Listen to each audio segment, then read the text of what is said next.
After weeks and weeks of arguably the most tedious and boring summer transfer saga, Arsenal appear to be closing in on the signing of Viktor Gyokeres from Sporting. Widespread reports in Sweden and Portugal now, and England, that Arsenal are in advanced talks to sign Gyokeres from Sporting.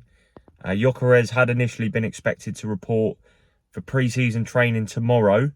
However, as I reported this morning, last night he received confirmation that he wouldn't be due back in for pre-season until Friday, the day before Sporting travel to the Algarve for a pre-season training camp. But now Arsenal have held a fresh round of discussions with Sporting.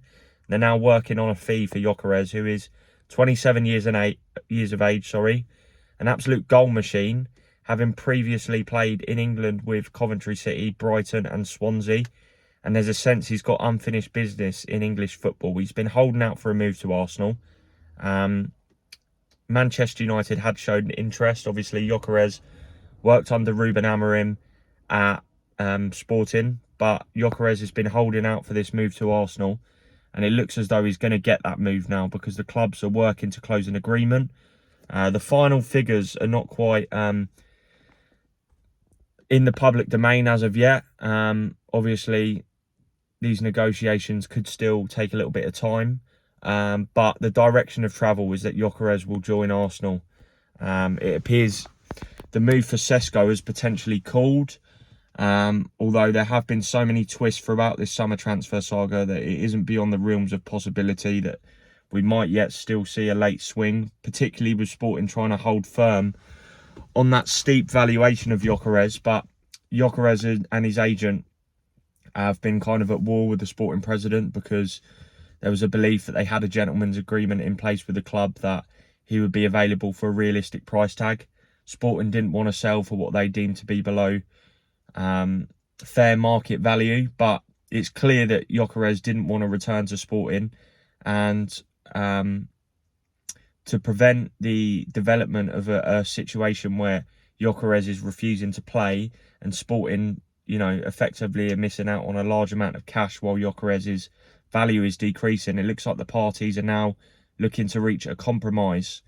Berta is obviously the man who has made a huge push for the Swede since he came into the club in March. He tried to sign Gyokeres at Atletico Madrid. That wasn't able to be facilitated. But Arsenal have got the funds to make that move for Gyokeres, and he might not be the only addition in attack because it looks like Arsenal are going to bid for Noni Madueke as well. Personal terms in place with both Gyokeres and Madueke. I'd be very surprised if Madueke plays for Chelsea again, only because it's clear that he has opened the doors to a move to Arsenal, who are still a direct rival. Obviously, a lot of business has been done between the two clubs over the past couple of years, including this summer with Kepa. Arsenal are now expected to make a formal bid for Madueke. Of course, there is the kind of ongoing situation with Ethan Nwaneri's future. He's been in contract talks with Arsenal over a new deal, but those discussions appear to have slowed down of late because Nwaneri wants to be provided with assurances over his game time. If Madueke comes in, even though Nwaneri is probably more deemed an 8 or number 10 by Arteta, a crux of his minutes last year were out wide when Saka got his hamstring injury. He did shine as well. I remember him scoring at Brighton in January before he got injured. Picked up a muscle injury in that game. 1-1 draw at the Amex. And Nwaneri has shown that he is capable of featuring from the right. And he's at a position now in his career where he does want to start to play regularly. So the Madueke move would be deemed a potential blow. And to be honest, I don't really see the logic in bringing in Madueke when you've got a player like Nwaneri on your hands, with huge scope to develop and room for improvement, particularly given Chelsea are likely to demand a fee upwards of £50 million. That would see him overturn significant profit on the deal that they agreed with PSV Eindhoven for Madueke in January 2023. But it does look like now Madueke and Gyokeres are the two clear targets in attack at this moment in time. Eze, of course, is an ongoing target.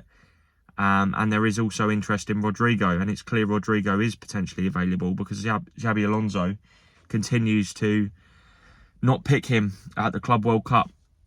I do think there would need to be a notable outgoing for that Rodrigo deal to be facilitated and pursued, because Arsenal don't have an endless pot of cash, particularly in an era where PSR regulations, do come into effect.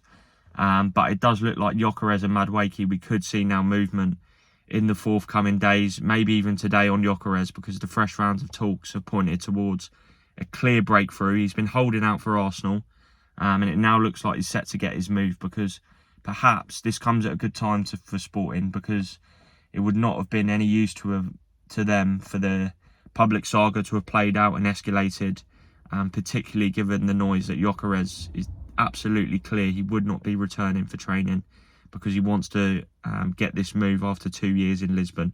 It's believed Gyokeres is currently in Stockholm. He's been in Sweden. This week he has been in Greece on holiday, stepping up his personal training.